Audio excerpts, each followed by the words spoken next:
My name's Maree Statham. I live on my farming property at Portland. I've been here since 1986. I have one daughter called Emma, and she has two beautiful grandchildren. I have two beautiful grandchildren, Max and Portia, and she's married to Anthony Winnell. Very blessed to have them in my life. And I've lived here now for a very long time. I was raised on a farm at Meadow Flat and married a Portland boy in 1973. And sadly I lost Bob with his fight with cancer to medical negligence in 2007.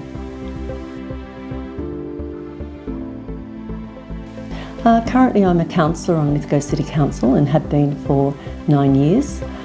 2012 to 2016 I was Mayor of Lithgow. Very much enjoyed that role and the challenges that it brought forward. I hadn't been on council before, so it was quite a challenge to go straight into the Mayor's chair, but very humbled and very privileged to have had that 4 years as Mayor. I have had a hairdressing salon at my farm at New Haven Park now since actually 1986, and previously had one at Wallerawang and previous to that at Portland, so 52 years hairdressing now, and still love my trade.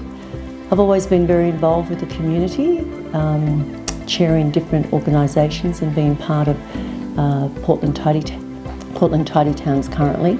Chair of Can Assist in Lithgow, a cancer group which I initiated 5 years ago.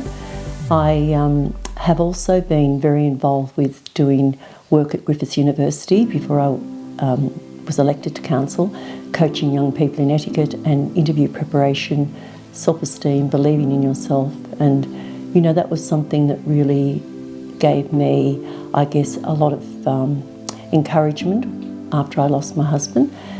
And currently I'm still on several committees, but my love, I guess, for me, besides my grandchildren and my family, is certainly I love gardening. It's a big part of my life, and giving back to the community. I feel that something that I was in my family. My mum and dad have both were very much involved with our community, and living locally is absolutely amazing. I wouldn't want to live anywhere else in the world. Actually, I didn't choose it. I was approached to run at the 2012 elections, and I hesitated for a little while, and then I thought, I had a lot of my dad in me, and my dad had 41 years on local government, and I don't know, I just think that at that time there was a huge void in my life, and from encouragement again from the public, I decided to, put my best foot forward and get out and do what I could to hear what the public were wanting. I believe you have to listen to the public. Well, I think for many, many years there weren't a lot of female councillors. I know back in my dad's days, it's like the Rotary, there was no females, and certainly to the best of my knowledge in the whole time my dad was on council, and he was like the president of the Shire and then moved into Lithgow with amalgamations. There was never any females. So I encourage females to get out and have a go, because we are a voice, and there again, we don't need to be loudmouths. We just need to realise that there are many other women out there that possibly could be a great councillor. I think as a councillor role as a female in Lithgow Council, extremely tough. I say the truth, it's extremely tough. I know of many times that I've gone there and thought, I don't really think I want to go in tonight. But I do, because that's what I'm there for. So you have good times, you have bad times.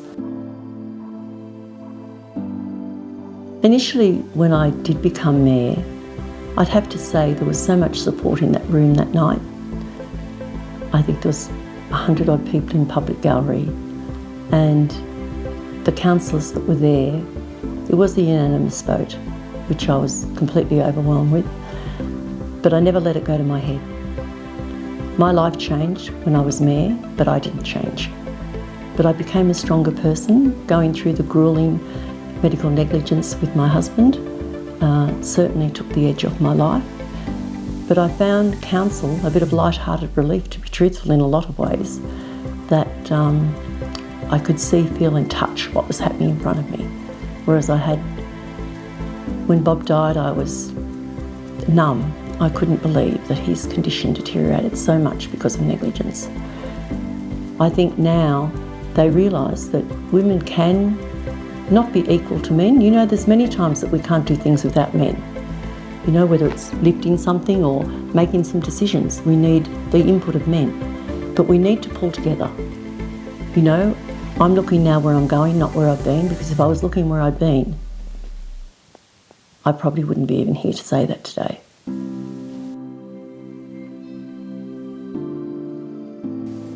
Sincerity. I'm very sincere. I can't help how I am. I genuinely talk to people like I know them. And if you do that without being too forthcoming, they will realise that you understand their pleas. And I think, you know, never ever think, oh no, that's another phone call. I've never thought that. The whole time I was on council, no matter how busy I was, I would always return every phone call when I got home or on the way home with your Bluetooth, and make sure that they know that you haven't just put them on the list and never get back to them.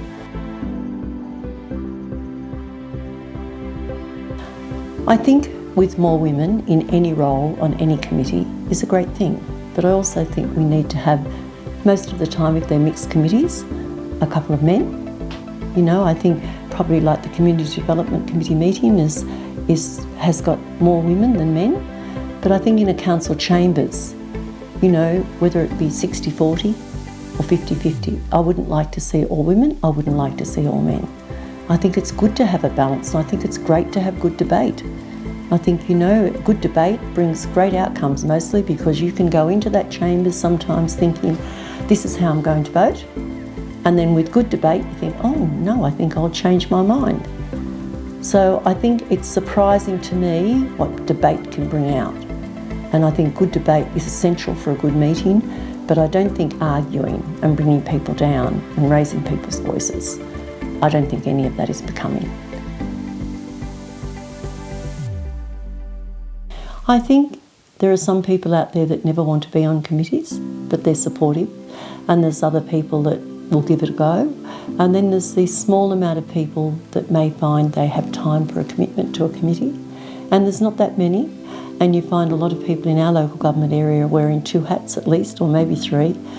But I think they're driven by the fact that they know that they're doing something for their community, and I think that is rewarding for them. I think importantly to me is that you have a choice in life. So if you choose just to, you know, enjoy your golf or your grandchildren or go on a holiday regularly, you can. Whereas once you commit to council, there are times when you can have holidays, there are times when you can't have holidays. You still can, you can get leave and things like that. But I think being dedicated is one of the things that you have to commit to. And it is a commitment. There's no doubt it is a commitment. But, you know, it's given me so much satisfaction and reward.